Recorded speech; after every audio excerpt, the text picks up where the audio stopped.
What's good, YouTube? Freedom of Productions here. Right now, we're finna react to This Age Great, Adventures in Babysitting. Yo, man, y'all check out This Age Great on YouTube, man.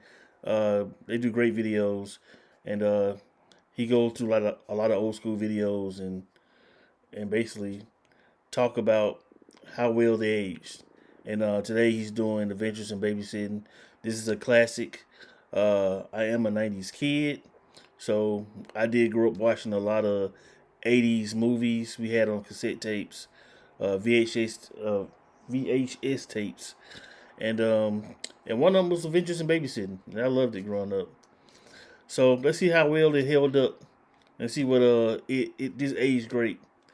Um, let's see what they got to say about it. So without further ado, let's go. She's babysitting some kids in the suburbs, and her friend gets stranded downtown, Hold on, and she has to go. let's start it over. She's babysitting some kids in the suburbs, and her friend gets stranded downtown, and she has to go save her and take the kids, and in so doing is confronted by a series of scary downtown people. Oh no! Basically, Adventures in Babysitting is Get Out for white people. That's The kids funny. who are going to be the kids for the movie. There's this young boy named Brad. The younger sister, she loves Thor. The sister comes in and goes, "Guess who's going to babysit us, Chris?" And Yeah, like, just his a random popcorn hat. pops, Throw hat. symbolizing the sound of her name. His popcorn goes everywhere. Her whole room is Thor. And he's like, "What are you doing more? Fan artwork for Thor?" But she says, "He's my hero." And he says, "Thor's a homo." And she goes, "No, he's not." And he goes, "Yes, he is." Okay, so she shows up. And then there has to be a goofy best friend. And this goofy best friend is Anthony Rapp. If you think about it, you could describe the Kevin Spacey allegations as Adventures in Babysitting. So he knocks on the Dang. window. He's not supposed to be there. And he's like, "Hey, is it true that Elizabeth Shue is going to be your babysitter?" And he's like, "You're not going to believe this. The girl in this month's Playboy looks exactly like Elizabeth Shue." And we see it, and it just is Elizabeth Shue. Oh. She's watching the kids, and so then Brenda calls. Brenda, the friend who hates her stepmother. Yes. She was having troubles at home. She calls from a phone booth, and she's like, "What's up, Brenda?" And she's like, "You have to come and get me. I did it. I ran away." I guess she just spent all of her money on the taxi cab to the bus station in downtown Chicago. She says, like, "I saw someone shoot up. I saw a crazy guy. I saw an Asian lady." Or it's some combination of those things. I saw hobos, clowns, Michael Dukakis. I saw 3 children wearing a trench coat, a baby with a tattoo. MC Scat Cat is here. So she's like, "You got to come get me." And there's a guy in the bus station who looks at her like crazy, and he just shows her a gun. He goes, "I got a gun." Yeah, that was just random, just funny. Yeah. Would you rather a guy showed you his penis or his gun? Oh fuck. And what if one of them had to go off? So then she's like, "Okay, well, I'll just come get you." So she's got like her mom's station wagon, and she tells the kids, like, "I'm just going to leave for a second." And the kids are like, "We want to go to Chicago." And they blackmail her and say, "If you don't take us with you, we'll tell our mom you left us alone." Then little... What are they Anthony Rapp watching on comes out, TV he in the does Same background? thing. He's like, "Well, if you don't take me with you, I'll blah, blah, blah, blah." It's nighttime. They're driving on the expressway. So she's telling them a scary story, but, you know, like the classic hook man. What? There's like, you know, there's always like, there's a hook man on the loose. No, there's and- always a hook man. It's always a hook man on the loose. Yeah. She's telling the hook man story. Tire blows out. And then a truck pulls up. And then a guy comes out. And then, of course, he has a hook for a hand. Oh. And they just start screaming. They're like, "Yo, no. He's disabled." Yeah. And they're just like, "Don't kill us, you freak." And then he pulls his truck up in front of them. He's a tow truck. That's why he stops. Oh. And she's like, "I'm so sorry. I thought you were the hook hand killer." Yeah. They're all in the truck. He gets a call on his CB. His buddy's like, "Hey, I went by your house. That guy who's fucking your wife is parked outside your house." What? Now he takes Yeah, I a gun remember that. Yeah. out of the glove compartment with his hook hand. He's enraged. He's hooking and gunning? He's hooking and gunning, baby. Oh man. He parks. He goes in, he punches the guy. He flies out the window. Then he starts shooting the gun. He starts shooting into his own truck. He almost hits the kids.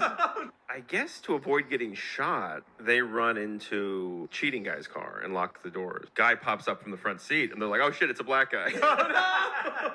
And he's stealing the car. But he also ends up being the hero of the movie. Oh. His name's Joe. He just sort of steals the car and keeps driving like they're not even in it. Okay. Takes him to the The hood. car thief, Joe, is so nice. He's like, I just got to drop this car off at the hot car place, and then I'll drop you guys off. Which ends up being a dumb idea, because where he goes is full of gangsters and people that are like, why did you bring children here? So he goes into this garage, they're like, and then so they take the children and put them up in the office. They're like, oh, they've got the issue of Playboy here, too, with Elizabeth Shue. Hey! Everyone's got it. This is hot. They're like, even the gangsters are like, is that the babysitter? Anthony Rapp grabs that. But there's a hole in the ceiling where they can escape. But then the old guy's like, that on Elizabeth Shue's butt, I wrote all my crime notes. Wait. He's like, I got so turned on, I admitted to every crime I've ever done. And I wrote it all over Elizabeth Shue's amazing side boobs. And he's like, you got to get back that Playboy. So now they're chasing the kids. Okay, so then they go in a back door, and then they're just on stage at a blues club now. So everyone's just staring at them. Now we're treated to an amazing scene Babysitting where Blues. she sings the Babysitter Blues. Yeah. Because at first she's like, I can't sing the blues, and I think she's like, my life's pretty good. Sure. I feel like I want to hear people with great lives sing the blues. Yeah. Yeah, like Bill Gates is like, I got a little penis. Or whatever. I cry all the time. And people will be like, huh, that makes me feel better. Yeah, and she's getting high fives from singing the blues. What if Get Out was a movie about a white guy who's nailing it at a black barbecue? Like, they love him. And then in the last 5 minutes, he goes, man, you're all my boo. And they go get out. And that's the whole movie. Okay, so then they're getting chased some more, so they get away on the subway. So then there's the Warrior-style gang fight. And the one guy with the switchblade, he just throws the switchblade into his shoe. What? Brad, the boy, The Brad. he gets him right in the foot. They take him to the hospital. They fix his foot. The guy with the hook for a hand, he's in the hospital. And he's like, oh, hey, I ended up towing your truck. The guy at the place wants you to pay. You need $50 to pay for the tire. And he tells them where their car is. So anyway, so the little girl needs to use the bathroom. And they just happen to walk by a frat party. So they go into this frat party. And then immediately 3 of the frat guys are like, holy shit, it's Miss March. Because they think. And one of them is our sensitive hero. He will become the love interest. And then Anthony Rapp's trying to be cool. And then this is when one of the frat guys goes, is it just me or does that kid look like a talking penis? Now Elizabeth Shue is talking to the guy. He's like, hey, what are you, like a sophomore? And she goes, in high school. And he goes, in high school? He's like, even better. So then she mentions she needs $50. He's like, oh yeah, sure, got it. I'll give you $50. And then he gives him a ride to the mechanic. So he leaves. We go into the mechanic's place. You know, the hydraulic lift, Come dramatic, down from the sky. It's Vincent D'Onofrio. Yeah. Oh. He has young like one. muscles, golden hair. Holding a hammer. The little girl's like, oh my God, Thor, I love you. You're my hero. And then Just she a goes, random- my brother said you're a homo. A random And then hero this for her guy to like. just gets mad. What? He grabs the brother. He's like, are you telling everyone? And he's like, $50 for the tire. And they're like, oh, the guy from before, he only had 45. She only has $45. And he's like, well, no tire then. And the little girl's like, I thought you helped people. And then she goes, oh, I know what's wrong. You're not wearing your hat. So she takes off her helmet she's been wearing the whole movie. She gives it to Thor. He looks at the hat. He looks at the girl. He's like, oh, you know what? Just take the tire. Oh, okay.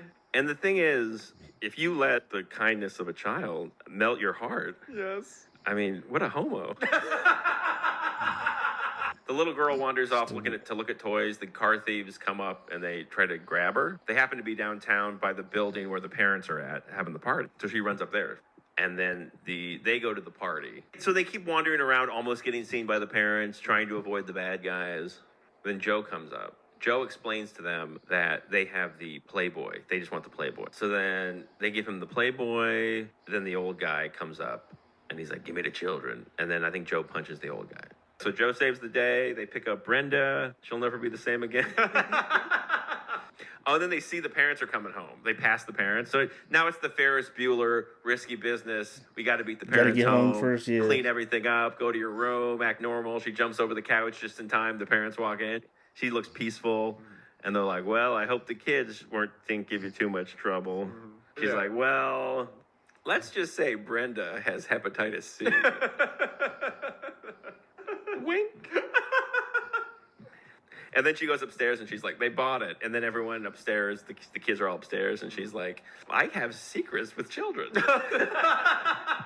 Yeah, that's always cool, Elizabeth. That's a good way to live your life, huh? So she walks out of the house, and who's standing there but the nice guy from the frat party? And he said that the little girl left her roller skate that had the address on it. So that's how he found her. He said, I wanted to ask you something. He says, I'm looking for a babysitter. And she says, well, I'm retired. And he says, that's too bad. And she said, who's the babysitter for? And he says, it's for me. What? He wants to be the baby. Oh, no! I think that's the twist. No! And then they kiss. I think this movie is the erotic evolution of Elizabeth Shue, because at the beginning of the movie, she's dancing around singing a song about just singing a getting song, yeah. kissed. And by the end of the movie, she's engaging in a psychosexual, sadomasochistic role play scenario where I think she's gonna have to change this guy's diaper.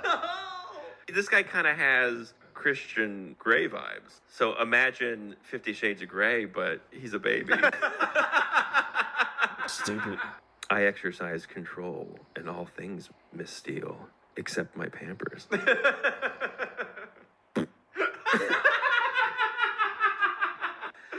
I'm the baby. The past was doing its best. That's the theme song. Leave them alone. All right. That was This Age Great with Adventures in Babysitting. These dudes are funny, man. But yeah, it aged kind of. I think it aged alright. It's certain stuff you wouldn't see now, but that was like the 80s back then. Like the 80s. Correct me if I'm wrong. If y'all remember this, like back in the 80s, they made it seem like going downtown was like the most scariest shit you could do. A lot of movies back in the 80s, like, oh man, stay away from downtown. Like it was like the most scariest shit you could do. So when I was a kid, I used to be like what downtown are they going to? Like, we drive through downtown all the time, and like where I'm from, I'm like, I'm never scared of it. It's nothing scary. But in movies, they're like, oh man, you're going downtown? Like, oh, it's like the end of the world or something. I'm like, what the hell is going on? Why everybody so scared of downtown? So it made me think like other cities downtown was like Nightmare on Elm Street or some shit. Like what is going on in these other cities? But yeah, man, this Adventures Babysitting, man, it was a classic growing up, man. Did it age well? Probably. I guess I think okay. It aged okay, but I can see certain things that you definitely couldn't do today. But you know, it is what it is, man. And I love this movie, man. Elizabeth Shue, man, she was like one of the queens of the '80s with this, and she was in the Karate Kid. I think she was in some other stuff too. I can't even think of it. But yeah. But with that being said, man, comment down below, man. Let me know what y'all think about this video, man. Subscribe to the channel, man. Freedom My Productions, man, on the road to 1K. Sub up and thumbs up the video, like always, man. Thank you guys for watching. Until next time. Peace.